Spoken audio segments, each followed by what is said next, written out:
Hey everyone, this is Max at Maxi TCG. Thanks for joining me in another video. This year we're going to talk about the 25th anniversary Rarity Collection 2 card list. This came out like a day or two ago at this point. So we're going to kind of discuss through the cards, what was printed, is the set worth buying, and some different perspective and things to think about, places to buy cards, just kind of talking about it overall. And I'll have links to everything that we discussed throughout this video in the description that you can check out as well. I'll have the Yu-Gi-Oh! Organization article linked below. So if you want to see what I'm looking at, you can check that out. We'll also look at some visuals so we're not just reading card text. I think it's a little bit kind of harder to see the set as a whole when you're just looking at it that way. All right, so we have the 25th anniversary Rarity Collection 2 card list, TCG. And here we have the card list. Like I said, we're going to move over to a visual to kind of look at because I think that'll help. Right, so I have the visual pulled up so we can see kind of what we're looking at for the set.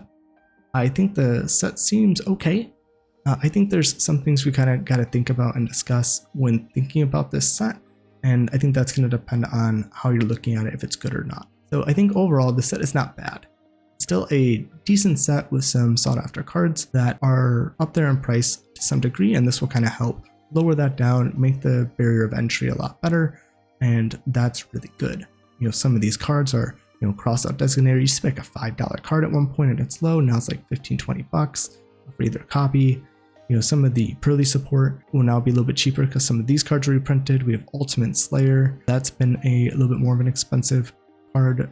Did drop down, but then kind of went back up.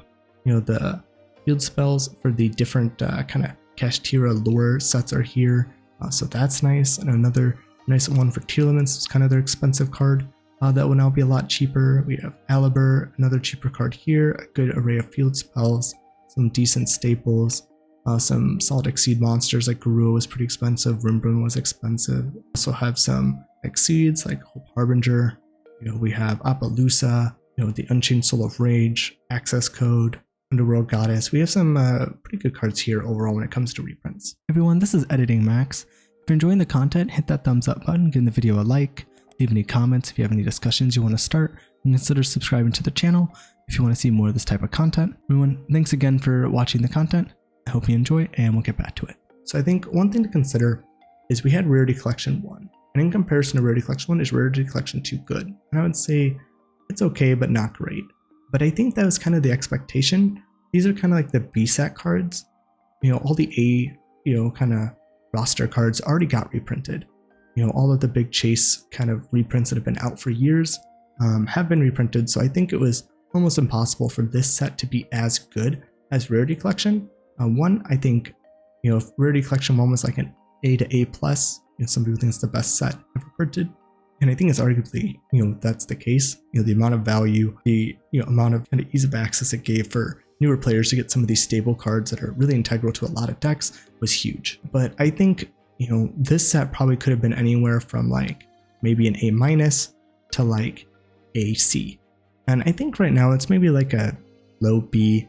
I think it's okay, and my thing with this is that there are decent reprints. There's nice ways to get some upgrades in here. It did lower the price of some expensive cards, but this isn't a set I would go out of my way to buy. Now, if you have a local and you do want to open this, I would consider maybe getting it if that's something you want to do, because supporting your local is good. Stores don't want us to be holding on to these for a long time, and if we lose our locals, we kind of lose places to play. And that's kind of the bad thing with sets like these when they kind of miss the mark a little bit, is it hurts the stores that go in and buying these. And it's hard for stores to know what they're going to get because they kind of got a pre-order before that point. Rarity Collection 1 was really good. Let's go for 2. And they could have definitely done some things to make the set a lot better, but they're probably also trying to kind of distribute out their rarity reprinting for the Megatins or other things.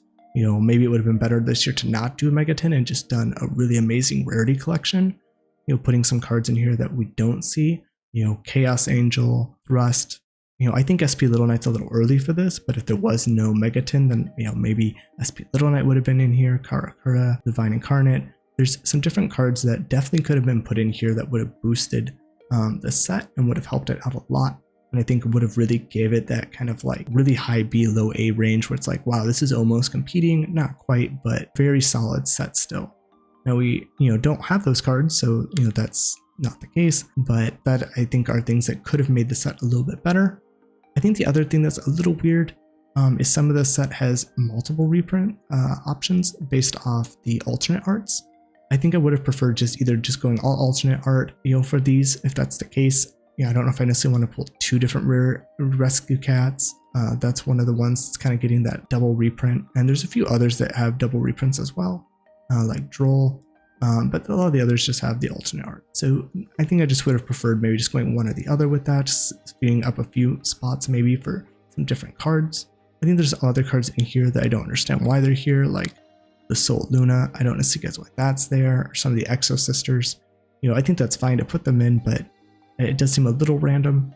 But again, maybe these were a little bit up in price, but I'm not sure if that's the case. A lot of the Exo Sister stuff did get reprinted. There's also some weird stuff with some of the synchros. There definitely seems to be some catering to Edison, which I think is cool. But there's other cards they could have threw in here as well. I know Trident Dragon was one a lot of people are talking about, but we did just get an announcement. I believe that's getting reprinted in the Megatins. So that will help with that reprint. But this coming out earlier than the Megatins would have been nice for people planning to play, the new Dragon OTK deck with Tempai Dragon. So that could have been in here. I think there's some other reprints for Edison that would have been better than some of the ones we got, but there are some that are okay. And then there's also, I think, the concern with maybe Apollousa. When Baron de Fleur came out and Borreload Savage Dragon, everyone's like, yeah, these cards could be banned, but I don't think they're going to do it. And they did. So everyone's like, well, they're going to ban Apollousa. And it's like, well, it's being reprinted in Rarity Collection. It's probably not going to get banned. Well, now that Rarity Collection has come out, we saw Baron de Fleur, got its playtime and then was banned. Savage Dragon got its playtime after its reprint and got banned. A lot of people are expecting the Apollousa to get banned, and that could hurt, the kind of selling of this card. People probably aren't going to want to commit to the higher rarity print, which would have been a nice pool and a good money card in this set if we didn't think this card was being banned. And I think everyone's kind of on the conclusion it will. Maybe it won't. Maybe it'll then go up. But I think the kind of expectation is it'll take the same fate as Baron de Fleur and Savage Dragon. So it's also very generic, very easy to summon card, and can invalidate a lot of boards when it's combined with other cards. Kind of a standalone card by itself, it's not that threatening.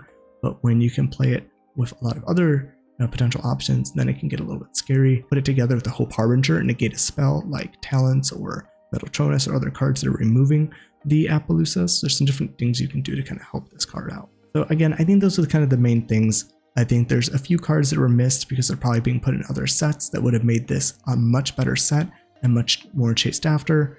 I think the kind of mixture of, hey, this is for Edison, but it's also for current, but then not all the best Edison cards are even in here, is a little bit of a weird mixed bag. And there's also the fact that some of these alt arts already have higher printings. That makes kind of those chases a little bit kind of not as great. So that's something to consider. Another thing I want to talk about is the price and the kind of change in this. So if we look at the first Rarity Collection, the MSRP on this was $4.99 a pack, and you got 5 cards per pack. When we look at the Rarity Collection 2, the price doubled. You get $9.99 per pack, but you get 9 cards per pack. So you're actually getting a little bit less in terms of cards, but pretty much the same price. So that's something to consider. The boxes for these are going to be a lot more expensive, and the packs are going to be more expensive, and the cards I don't think are as sought after as the others. So I think like the last Rarity Collection, pretty much anything in there was great for the most part, where this one, there's a lot of cards. It's like, I don't know if I necessarily want this, and I'd probably be better buying singles in my opinion. But again, if you have your OTS store and you want to support them, I think that's a great thing. But I wouldn't go out of your way for these. And then we're going to look at what's inside the packs. So start back with the first Rarity Collection. So this one comes with 2 supers, 1 secret with a chance for upgrades, and then 2 ultras, I think with some chance for upgrades. When we look at the second set, we have 2 secrets, so it's doubling, and you more or less can double the cards. 4 ultras, that's pretty much doubling, same chance, and then you get 3 supers instead of 2. So overall, I feel like you're getting maybe a little less or close to the same for this pricing, which is nice, and there's probably like less packs per set since you're getting now, 9 cards instead of the 5. But I think that's something to consider. With this, like I'd be less likely to open this if it's just $9.99 for 1 pack, even though there's close to the same amount of cards overall. If it was just 1 pack for a little bit cheaper, especially with the fact that the packs I feel like have less sought after cards overall. And I think a lot of people are going to be looking for the kind of singles in general. That's one thing to kind of keep in mind with these. The other thing that I want to point out is there are some sites you can do pre-sales on. Now, I'm not a market person. I'm not going to really give any advice on this. If you do want to check out a Market Watch channel, I'm going to show one of the channels that did a video on this today, and there's a couple you can look at that I like watching, and I'll put the description to that video as well. But you have Gamer's Choice. This is in New York if you're buying in the US. They have some of their pre-sales out. Always be careful with pre-sales. You know, if you're buying it, just get it because you want to like secure the card. It can be very risky to try to bet on which card is going to go up, which is going to get more value. You know, sometimes you're right, sometimes you're wrong, and there's usually a few cards that will, you know, go up in value, and a lot of cards tend to just go down, and you're going to be overpaying on pre-sales most of the time. You also then have Tier 0. This is in Europe. You can kind of check out theirs. And there's, I think, some differences in their kind of higher end pricing between the two. But this is another option you can use, and they do ship to the US. I think you have to buy over a certain amount for free shipping.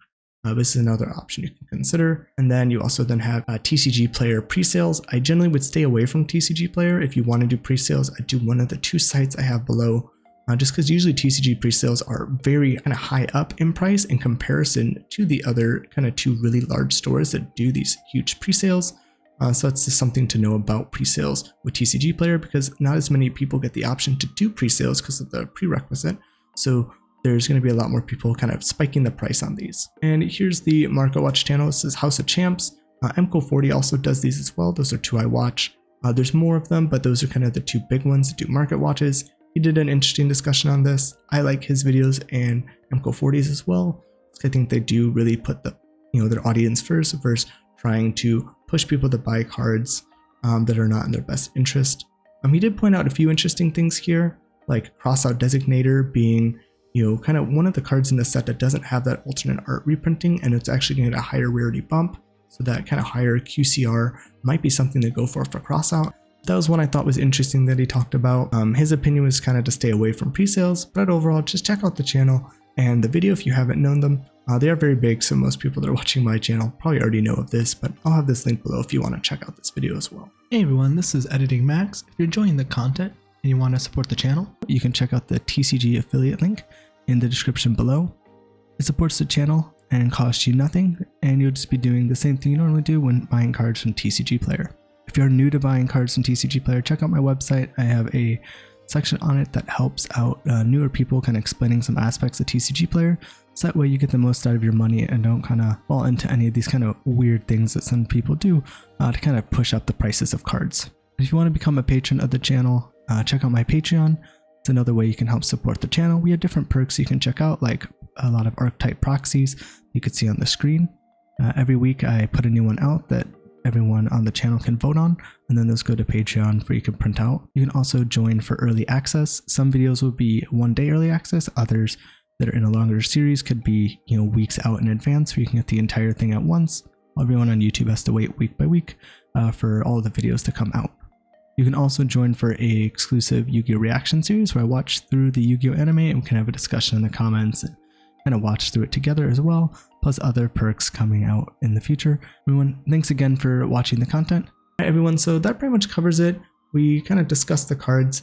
Again, I think the set's decent overall, but it's not one that I think I would personally go after to open. If you want to support your locals, I would do that then for buying from them versus kind of buying online. And if you are looking for upgrades or certain specific cards, I'd probably buy those as well. I think there are some good cards to buy in the set that could have some longer term value that are, you know, nice options to get, but I wouldn't be kind of betting on it. And I think if you wait out on some of these, I think it will still be open quite a bit, and you probably will get, you know, cheaper options on those cards as well. But let me know what you guys think. Is this an amazing set? Is this a mid set?